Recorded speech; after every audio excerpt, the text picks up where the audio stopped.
What's up, everybody? Welcome into another episode of NASCAR Coast to Coast. We break down all things NASCAR regional. As always, this show presented by Whelen Engineering, manufactured in America for over 70 years. Kyle Rickey joining us from Killingly, Connecticut once again, and yours truly, Chris Wilner, here at the NASCAR Production Studios, the home of the Motor Racing Network. And Kyle, we talked last week, we're starting to crown champions, we're starting to wind down the season, but still have some big races to come. We'll talk about that, but also we will have the champion of the 2024 ARCA Menard Series, Andres Perez, joining us this week. Kyle, I can't believe it. The ARCA season is over.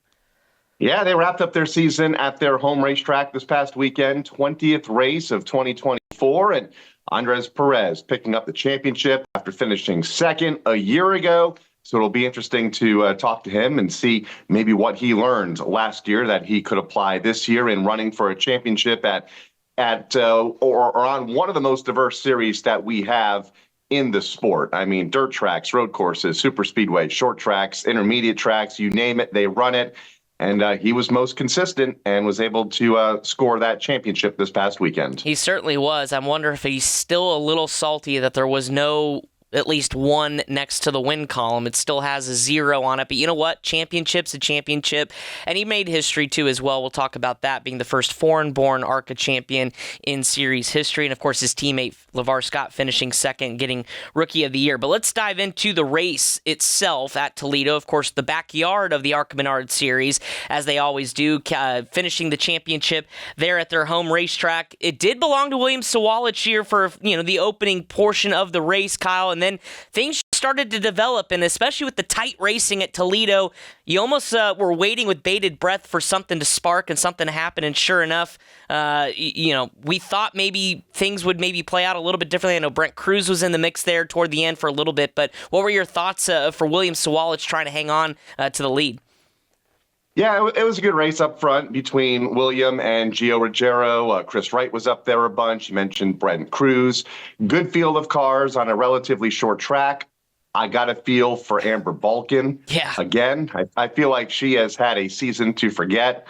Not only did she spin in front of the field early in the race, she had pretty heavy contact with the styrofoam blocks up in turn number 3 and did some heavy damage to her race car and kind of limped out of it, still recovering from a foot injury at Dover that she suffered way back at the start of the season. So her year kind of ended the way it started, but overall a pretty good way to wrap up the ARCA Menard season for another season with a new champion and a very familiar face in victory lane that I'm sure we'll be talking about for years to come. Yeah, that's William Sawalich. Of course, we talked to him about his ARCA East Championship a couple of weeks ago. 9 victories, Kyle, and 14 starts. That is an incredible run when you look at just how young he is. And obviously, you look at the team he drives for and Joe Gibbs, and they're always going to be up at the front of the field in the ARCA Menard Series. But at the same time, it's not easy to win these races, but he always finds a way to be at the front. Do you think he's ready for the next level? Obviously, just turned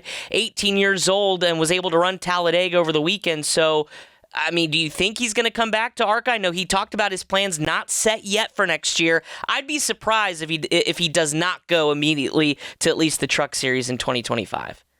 Yeah, I agree with that. It's like, do you take William and run him for a full season in the ARCA National Series?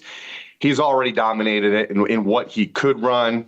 I think the time is right to move him up into NASCAR's National Series, and no doubt we'll probably see him in a truck or Xfinity part-time next season. Well, either way, it's still Andres Perez who captures the ARCA title this year. Again, Rev Racing back to the top of the ARCA Menard Series platform for another championship. Again, first time we had a foreign-born driver in 71 years of ARCA Racing to win the championship, and we'll talk to Andres here in segment number 2 about that title and maybe what his plans are for the rest of the year. ARCA West on the other side of the country was in action as well. They are starting to wind down their 2024 season and also had a huge championship battle going into the weekend. The Napa Auto Parts 150 presented by Burco Redwood at All-American Speedway. Trevor Huddleston, fresh off an engagement that he had last week, comes out and dominates en route to his second straight win, 5th career win in the ARCA West Series, and a driver who's caught a lot of fire, Kyle, here as of late, and still is quote unquote still in the championship, up there in the 3rd spot, closing in. He is. He reminds me of what we're seeing from Patrick Emmerling in the NASCAR Wheel and Modified Tour as of late. Third in points, has won a bunch of races recently, and we're seeing it here with Trevor Huddleston in the ARCA Menards West. He's not out of it yet. There's 2 events left, and we expect a huge field at the Phoenix Raceway in Arizona to wrap up the season, where anything can and usually does happen. Eric Nascimento, the Nascimento family, for a second consecutive week having solid run. This time it's Eric finishing in the second spot. Tyler Reif and Sean Hingorani third and fourth, and a still tight championship battle heading to Kevin Harvick's Kern County Raceway here coming up in just over a week. That's right, and the defending champ, Sean Hingorani, has a 6-point lead on Tyler Reif. And, of course, Reif is a winner at Phoenix in his past. I think he won the spring race a couple of years ago, so there's an opportunity maybe for this to go down to the wire at Phoenix. We will see what happens, but again, still have to go through Kevin Harvick's Kern County Raceway coming up on October 26th, and so that championship's going to be fun to watch. Otherwise, across the country, I know the Modified Tour was off this weekend. Ty Majeski doing Ty Majeski things, obviously in contention, trying to race for a Truck Series championship. Not quite locked in just yet in the round of 8, but at the same time, he's winning everywhere else, winning the 51st Oktoberfest in the ASA Midwest Tour finale at La Crosse Fairgrounds Speedway in his home state of Wisconsin. 4th time doing so, Kyle. I wonder, and I think we've talked to Ty about this too, maybe even on this show or if not on an MRN broadcast, the fact that he can go out and win these races in the late model, maybe does that help you not only stay fresh, but give you that confidence boost if you can find victory lane in another series going back to your day job in the Truck Series? Oh, absolutely. And I think we've seen it with other drivers in other series, including Kyle Larson. When he had all that success a few years ago in USAC and in sprint cars, he would go to the Cup races and dominate.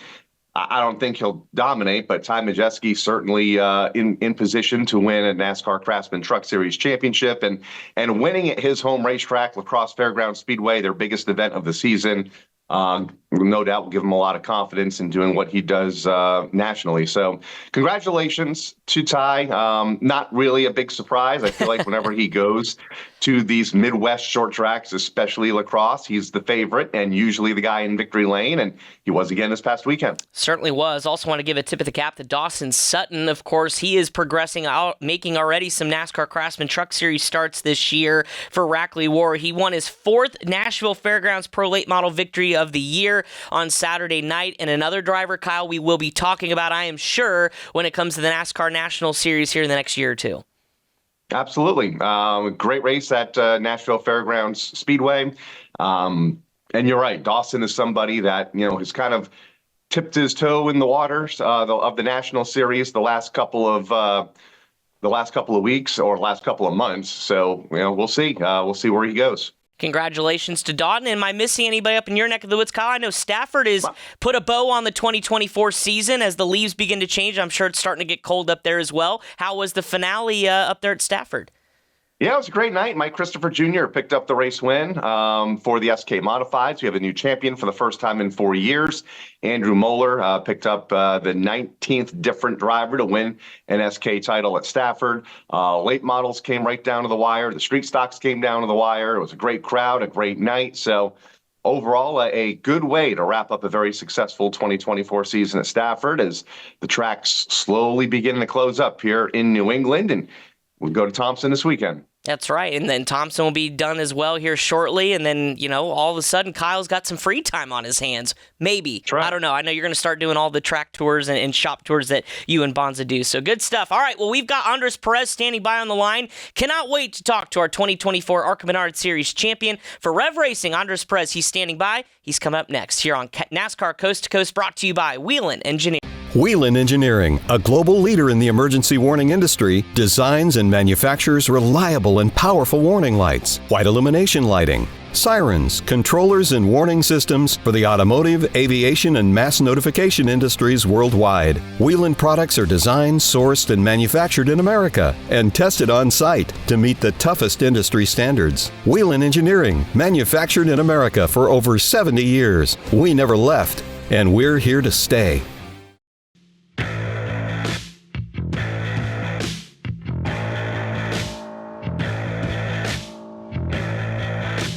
Welcome back into NASCAR Coast to Coast, brought to you by Whelen Engineering, manufactured in America for over 70 years. And joining us now, the champ is in the building, Andres Perez for Rev Racing, your 2024 ARCA Menard Series titleist. And Andres, first off, congratulations. I know it was going into the week and all you had to do was start your engines, but what were the emotions after the race, knowing that you get to hoist the championship flag and celebrate with your team as a champion of the ARCA Menard Series? Thank you. No, thank you very much. It means a lot. Yeah, it was a great weekend overall. I really enjoyed it and had a lot of fun. And like you said, we knew heading into the weekend, but still, it was a very intense race. We really tried to get that win, and it was close. But yeah, just try to enjoy everything. It really means a lot, the whole championship, and what it means to even be in this position to have a shot at it, and then getting it done was great. So yeah, having a really good time right now. So you finished second in the championship standings last year, able to win this year. What did you learn about running the full ARCA Menard Series last season that you were able to carry over into 2024 and win this year's title? So much. I think it helped me so much in my development, getting into all the tracks, knowing most of them. It just means a lot, like coming from Mexico, everything's different. The culture, the language is different.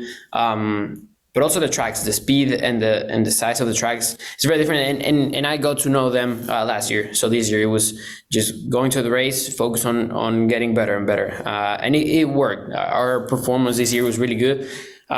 In most of the tracks that we didn't do good last year, we did better. So yeah, that it really helped me a lot. And also this year with my whole Rev Racing team, it was pretty good how we all worked together. I think there was some really good atmosphere in the whole team, and yeah, it showed in the results. Obviously, your championship 2 set history for ARCA, being the first foreign-born driver to win in its 71, 72-year history. So how much pride do you have in that? Because that is a historical mark that will be in the history books for the rest of time. So, and your name is a part of that. So what is the significance of that element as a champion this year for you? It is. They told me during the week, last week, that 72 years and never a non-US driver has won it. And well, it just means extra, because it's a different path that I had to take to get to the championship. So for me personally, it means a lot. I think also for ARCA, having the first time, it's crazy in such long history. And yeah, we got it done, and yeah, I've had a lot of good response and from Mexico, a lot of support from back home, and media and everything. So that it's been a pretty good week, and I think yeah, I'm really trying to enjoy everything. How difficult is this ARCA Menard Series? I mean, we talk about the super speedways, the short tracks, the dirt tracks, the road courses, the intermediate tracks. You guys race on every type of racetrack there is out there. How difficult is it to adapt week to week and sometimes twice in the same weekend?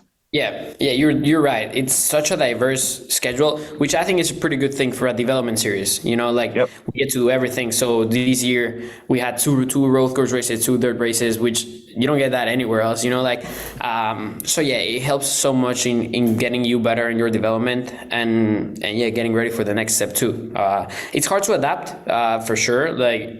You don't feel like you once you start getting in the rhythm in the big tracks, then you go to a short track, stuff like that. So it's hard to adapt, hard to be good in all of them because it's very different disciplines. I think I did good in almost everybody, in almost all of them. Like dirt, I'm not a dirt guy, but I still managed to do good in there. Road course, it was really good for us, and big tracks, that was probably where we did the best, and I am getting better at. So yeah, really have fun in all of those. But like you said, it's so diverse. It's hard to dominate all of them, but it helps you a lot to learn and grow.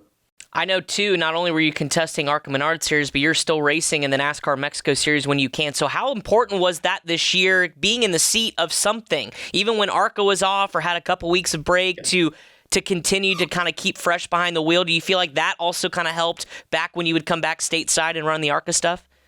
It did help. Like you said, just getting in a car, it's good, seat time. Then it also has its downsides. I had so much travel this year, super busy. Yeah. And it probably took away some of my time, especially from Mexico. I gave priority, let's say, to the US. So in Mexico, I missed 2 races and I didn't get to do some tests and stuff like that. So it does have a backside to it, but also I'll just take the positives, being on a race car. almost every single week. It's great. And there was a point, so it's good. And we had good results in there. We already got the win there in Mexico. So pretty good year for me. I really enjoyed it and I had fun. Like I said, super busy. That's the hardest part, the travel, but everything else is really good. You finished second a bunch the last 2 years, including Don't tell him that, Kyle. Year. He knows. I know. IRP, I know. That still haunts me. Michigan. Still haunts me, yes. How tough was it not to get that win? I mean, so close, so many times. It does sting, like a little bit, like and it'll always be there. But I think with time, like I've been saying, like the championship is the greater thing. So eventually, like I'm gonna forget about it. It would have been great, and we really tried so hard. Every race we went to, we did our absolute best to try to get it, and we were so close so many times, which makes it even worse for that. Like second, thirds, all around. So yeah, that make it harder. But still, I just try to focus on the good things, try to enjoy the championship, and yeah, it's frustrating, but it'll pass with time. There's that saying, commentators curse. Well, if you've paid attention to NASCAR Coast to Coast, pretty much every ARCA preview we would do would be, I think Andres Perez will finally get that win this week, and then it didn't happen. So don't blame us. And that was the same energy in the shop. Yeah, we were trying to send good vibes your way, absolutely. I think this is it. Oh, we finished second. Yeah, but you know what? Consistency, like you said, pays off, so that's awesome. But hey, I want to talk to you, second-generation racer, but you're also now a second-generation champion. I know your dad was a champion Ferrari Challenge amongst some other series as well, so how cool is it to not only, I'm sure your dad had some bragging rights as you were rising the ranks, but now you could be like, hey, look at my championship trophy. Yep. I've got one too. Yeah, I got one in the US too, and he's great. He was there in Toledo for the last race. He's been great support. Like if it wasn't for him even putting me into racing when I was young, I just remember going to the track since I was 2 years old. All my life has been around racing, so that has put me in this spot. And he's still very involved with like decisions in my career and getting just the help that I need. So yeah, it's really cool. The whole family. My brother also races in Mexico. He's having a successful career back in road course in Mexico. So yeah, pretty much the whole family is involved, and it's really cool. Especially to have them there and get all the pictures in the championship. It was a really really cool experience, and I know he's very proud. And yeah, he's still around to try to help me as much as he can. What's left on your schedule this year? I know the ARCA Menard Series season is done. There's a couple of West races left, including Phoenix, which is a pretty big event at the finale. Is that something that you'll partake in? I would love to do Phoenix, but I got 2 Mexico races that I still need to get done. We'll see. We'll try to get our last wins in Mexico, closing my career, my chapter in Mexico this year. That's now official. So yeah, we'll try to go get the win. It will be important. And then I'm also doing a 24-hour race with my dad and my brother. Funny to say, like in the Mexico City track, just the one that Cup will race next year. There's a 24 hours of Mexico in December. So we'll do that. And then we'll just try to keep active, karting, go back home for a while. That's important. It's probably the hardest part of being a racing driver from Mexico is leave Mexico. Like that has been hard. So yeah, finally go back home for a while, see my family, friends, and then just start getting ready for next year because there's some pretty good stuff coming. And there's some good stuff coming down to Mexico next year. NASCAR is making its return with the Xfinity Series and the Cup Series. I know you were probably a young back when I think 2008 was the last year we had the Xfinity Series. How big is it to have that announcement? And obviously I know it's going to be huge with the amount of fans that are going to be down there. I'm sure if the schedule allows, would you at least make it down there to be a part of it, whether you're driving or just spectating? Yeah. So I want to make it, and I think it's looking like it's very probable that we could say like that I'll be racing. I really want to, and I'm working for that.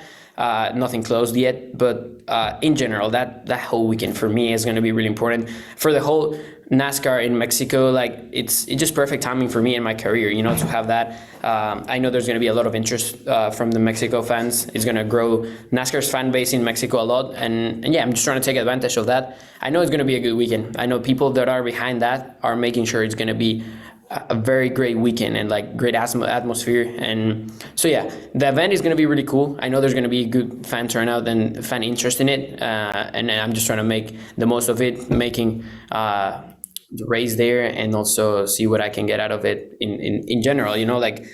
More support from Mexico in NASCAR would be great.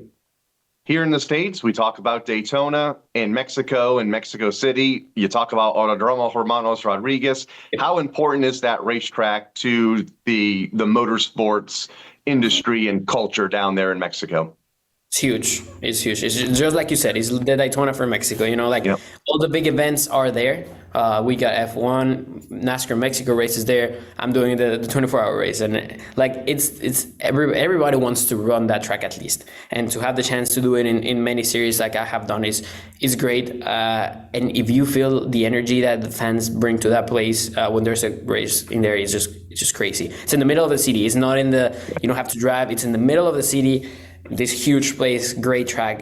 The layout is fun to drive, and the atmosphere that the fans bring in there is like nowhere else. So yeah, I love that track, and I'm so ready to see NASCAR there. I know it's going to be a great weekend. With your championship this year, and obviously the opportunities you've had, and still running the NASCAR Mexico Series, do you feel like this is going to open the door for maybe somebody like yourself running the NASCAR Mexico Series to get a look maybe in an ARCA opportunity? I mean, are there drivers that are reaching out to you that you race with saying, how do I get to the next level?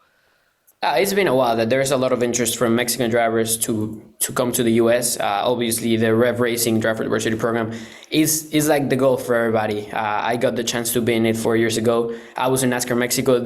I got the chance to join in the Legends and just made my way there. And I had the opportunity to go into the ARCA 2 years ago. But yes, in general, there is a lot of interest. A lot of people reach out to me, obviously, but yeah, I think for also the Mexico race and everything, there's going to be a lot of drivers trying to make it, and hopefully it happens. Like having more Mexican drivers getting here, it's just better in a whole for our country and for our racing culture in Mexico, because there's some really good guys. NASCAR Mexico has really good competition, and I know with good opportunities, there's a lot of people that can be really good here.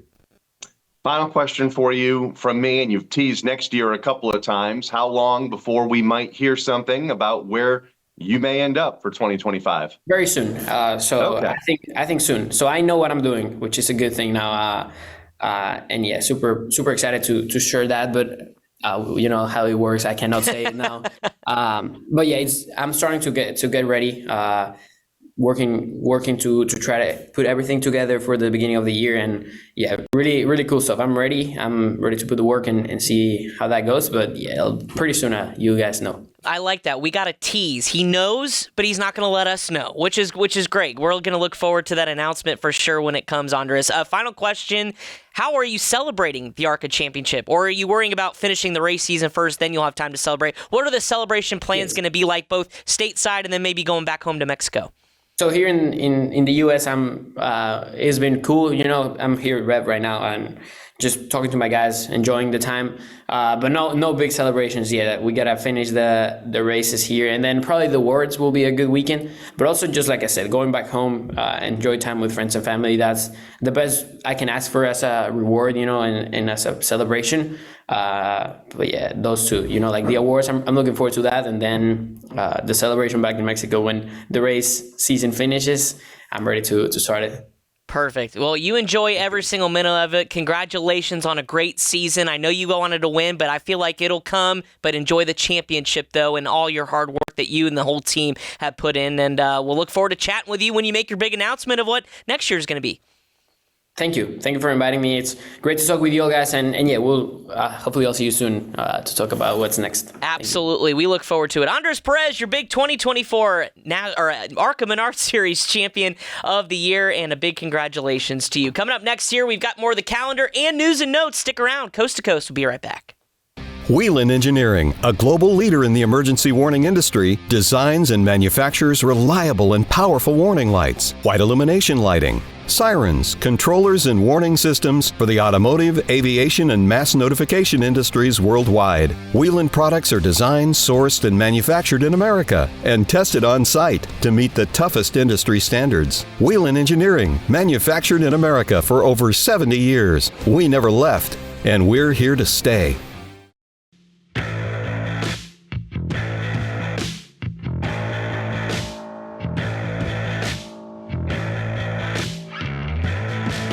Welcome back to NASCAR Coast to Coast, brought to you by Whelen Engineering. Appreciate the champ Andres Perez for stopping by, and of course we'll see what happens in 2025. But Kyle, a championship is a championship, and you can't take that away from him, and it was well-deserved as well. But I think as a whole, what Rev Racing has been able to do in just a relatively short amount of time. I know the program as far as NASCAR Drive for Diversity and all that's been around for a couple decades, but for Rev Racing to, ascend to the top of the ARCA Menard Series platform, and then obviously now on the Truck Series side and the relationship with Spire, where champions come to race, it seems to be Rev Racing here as of late. No, absolutely. And they've had a great couple of seasons and have obviously been around for more than a decade, struggled early on in the ARCA Menards platform and back in the day, the K&N East platform. But we're able to groom some great drivers that have gone on to do some great things in NASCAR's National Series. And we've really seen that here as of late in just the last couple of years. And you can add Andres Perez to that list. He came on the scene 2 years ago at the Bristol Motor Speedway. I remember watching him starting way at the back in like 36th position, stayed out of trouble all day, raced his way into the top 10. And we said it was only a matter of time before he get that first win. And he's still looking for it. He's finished second a bunch, and I'm not sure if he'll have the opportunity to get it, depending on what he does down the road. But no doubt it's going to be a star in this sport for a long time. Absolutely, for sure. And already is a star when you look at the NASCAR Mexico Series as well and his success down there as well. Some news and notes, a couple bullet points before we get to the calendar this week, Kyle. The first being, I know we talked about on the show last week, we are still reeling from the devastation. I know Western North Carolina and Tennessee from Hurricane Helene. North Wilkesboro Speedway has been one of the many partners in the motorsports industry, in particular in NASCAR, that has opened their doors for donations and kind of almost serving as a hub because of where it's located for those drop-offs and supplies to be delivered and then thus transported by helicopter into those devastated areas of Western North Carolina. And in doing so, they had to postpone the NASCAR Whelen Modified Tour event out there, the Brushy Mountain Power Sports 150. Now, we did get word this time last week. We didn't know when the race, if it would be held there or somewhere else, but we did find out from NASCAR that race will be postponed to Sunday, October 20th. So a week and a half from now or so at North Wilkesboro Speedway. But Kyle, the efforts that North Wilkesboro has put in, and I even saw a video on Twitter this week, several NASCAR Cup Series teams had their haulers packed full of supplies headed to North Wilkesboro for distribution. Something really cool and something I think the tour was obviously really willing to step aside and say, let's take this, get this taken care of, and then focus on our race here in a couple weeks. Yeah, which is why they had to postpone the race. That property was used very heavily as, like you mentioned, a distribution location, as was, several other racetracks in the region like Martinsville Speedway, Darlington Raceway, Charlotte Motor Speedway, but especially North Wilkesboro, closest to kind of where the most damage was done, right there in Western North Carolina, Eastern Tennessee. Just up the road from it was the North Wilkesboro, or is the North Wilkesboro Speedway. So glad to see that they were able to relocate or reschedule the race, keep it in North Wilkesboro. I know there's a lot of race teams looking forward to running that event and needing that event. A driver like Patrick Emmerling needs all the laps possible to try to get back in this championship standings. And I know there was some questions on whether that race was even going to be run at all and if they were only going to have two events left. So glad to see it's at North Wilkesboro and looking forward to watching it here in just over a week's time. 100%. Of course, single digits for the points lead. Patrick Emmerling is mathematically eligible as well. So it'll be fun to watch. Again, Sunday, October 20th is the rescheduled NASCAR Whelen Modified Tour event at North Wilkesboro Speedway. And again, we thank everybody for their involvement. And I know a lot of race fans have contributed both financially and physically with supplies. And they're still being distributed out there in Western North Carolina, Eastern Tennessee. So you can also donate to NASCAR Foundation with the Red Cross is still operational and taking donations as well. If you're able to do so, you can contact the Red Cross and get involved that way. Also, making news this week, we mentioned we had Carson Kvapil on the show last week making his Xfinity announcement and obviously winning the Martinsville late model race, the Valley Star Credit Union 300. Well, because he's going Xfinity Series racing full-time next year, that leaves his late model seat wide open, a coveted late model seat, I should add, because of obviously the success that's been in it between himself and Josh Berry before him. Guess who's going to fill that seat next year? Connor Hall. You're now two-time NASCAR Advanced Auto Parts national champion. Kyle, speaking of dominant, you pair Junior Motorsports with that guy. I mean, I would expect him to just maybe win a third straight, not only national title, but maybe a Cars Tour championship to boot. Wouldn't surprise me at all with the way Junior Motorsports has performed at that level over the last several seasons, going back to 2018, 2019, 2020 when Josh Berry won the national championship. Now you have Connor Hall, who's done it twice in the last 2 years, paired up with that team. They're going to be strong next year, no matter where they run, whether it be the weekly shows or the Cars Tour shows, for national championship or not. They may just find themselves in the running for a national title and not even realize it with the success that we expect them to have throughout that region of the country. Absolutely. And it'll be cool for Connor, too, obviously running not only for Nelson Motorsports this year, but even still has his family car that he'll run some of the big events with. So to focus on one team that'll run all those races, and then, obviously I would expect Connor to maybe get some truck starts like he did this year as well if things progress the way he wants to. And who knows, he could be the next guy like a Carson Kvapil in line to potentially take a National Series ride in the Xfinity Series here in the next couple of years. So big news for Connor Hall. Congratulations to his big deal running for Junior Motorsports and late model next year. All right, to the calendars, a couple big races. Speaking of crown jewels, Winchester 400 coming up this weekend for the ASA Series. Loaded, Kyle, when you look at the champions and the big time drivers that are in this field with Truck Series regulars. Garcia's in there, Jake Garcia, that is. Ty Majeski, of course, a winner, as well as Dawson Sutton, who just picked up the Nashville Pro Late Model win over the weekend. This race is huge. Winchester is a really cool racetrack. Winchester, Indiana does a great job of promoting this event. Casey Roderick, though, is your points leader, Kyle, and I would think it would come down to him, but Sammy Smith has been a part of this race in the past. It is a who's who of super late models this weekend.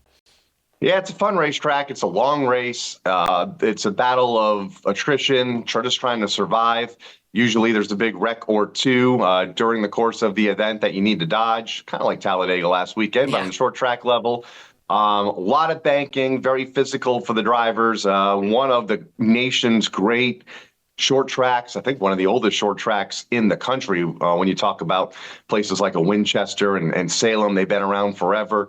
Legendary events, and set for another one this weekend with some of late models' best. It's going to be exciting as all get out. Again, that's coming up on Sunday, the Winchester 400. Meanwhile, on Saturday, we've got the pro late models and the late model stocks back on the ZMAX Cars Tour as they have 2 to go in their 2024 season, and those championship battles continue to rage on. They had a little bit of a break because everybody was participating at the Valley Star Credit Union 300 at Martinsville for the Virginia Triple Crown, but we're back to points racing.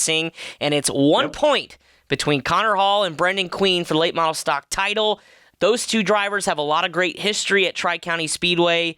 I would expect, again, much like we've talked about them pretty much most of the year, it's going to come down to those two. But you've got drivers like Ryan Millington, who have come on strong as of late, and even some of the youngsters like Brent Cruz that have been up towards the front. So what do you expect for the Cars Tour at Tri-County? Another good racetrack as we talk championship battles coming down the stretch. Yeah, and the pro late models, a not as close championship battle with Spencer Davis, 30 points over Caden Kvapil for the pros. Of course, Brendan won the event earlier this year. So I expect another good doubleheader. Cars Tour season winding down.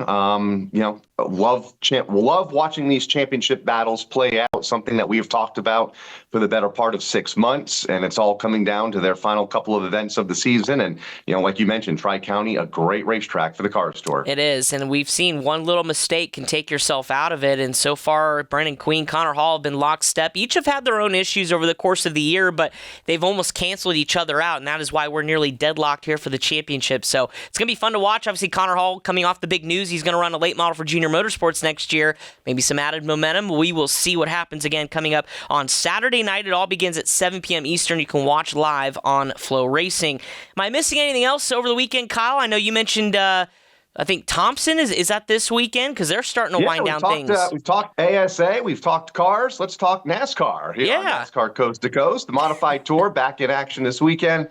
Ron Silk, the championship point leader by 11, 3 races to go, going to a track that they have been to more times than anywhere else since 1985 when the series debuted. Patrick Emmerling closing that gap, back within 16 points, and plenty of time to get there with races this weekend, and then next weekend at North Wilkesboro, and then a couple of weeks after that at the Martinsville Speedway. So they race on Sunday, part of the World Series weekend at the Thompson Speedway Motorsports Park. The American Canadian Tour's there, passes there, the Tri-Track Modified Tour's there. So all a big series up here in the Northeast, part of the race weekend, including the modifieds on Sunday afternoon. And I was going to ask you, somebody who's up in that part of the neck of the woods, obviously it's awesome when the Tour gets to come there, a legendary racetrack, but to compact all those series on a kind of World Series weekend, we see that at New Smyrna at the start of the year, the World Series of Asphalt, but for Thompson, I would arguably say this is probably their biggest event of the year, and it's headlined by the Modified Tour. Yeah, and has been for I think 50 some odd years now. What started with 6 or 7 divisions has grown to almost 20. I think they have some antique races on Friday night, plus all of the regular divisions that compete there, along with all the tours. The regional truck series will have a couple of events. The Northeast Midget Association, Pro 4 Modifieds. It's kind of cool to walk in the pits on Saturday with 450 or 500 race cars just scattered everywhere across the property, up the back straightaway, behind turn 2, in the garages behind turn 1. It's going to be a fun weekend. The weather looks great right now, 70, 71 degrees and sunny skies. So it should be a good weekend up there at the Big T. Yeah, looking forward to it. Thompson is going to be the place to be if you are up in New England. Go visit Thompson this weekend for the World Series. All right, Kyle, we need your driver of the week this week. Some big winners. Obviously, our champion was joining us on the show. Who takes the cake for driver of the week this week? I'm going to go with Trevor Huddleston. He has found himself back in the championship battles, had a big couple of weeks with wins at Madeira and Roseville, recently engaged in victory lane after that first win, and backed it up last week with a dominant second win, and now finds himself in the championship point battle, 38 points back behind Hengarani and Rife. So 2 races to go. He can get back in it, especially with the field of cars that are expected at the Phoenix Raceway to wrap up the season next month. Good pick, Kyle. Trevor Huddleston on a heater here at the end of 2024. Well, that does it here for us on NASCAR Coast to Coast. MRN is off on the airways this weekend for the Charlotte Rover, but we will be back to close out the rest of the 2024 season. Looking forward to it. For Kyle Rickey, our producer, Pat Jaggers, my name is Chris Wilner. We appreciate it always for you tuning in to NASCAR Coast to Coast, brought to you by Whelen Engineering, manufactured in America for over 70 years. Whelen Engineering. We'll break it all down and crown some more champions next week. We'll see you then.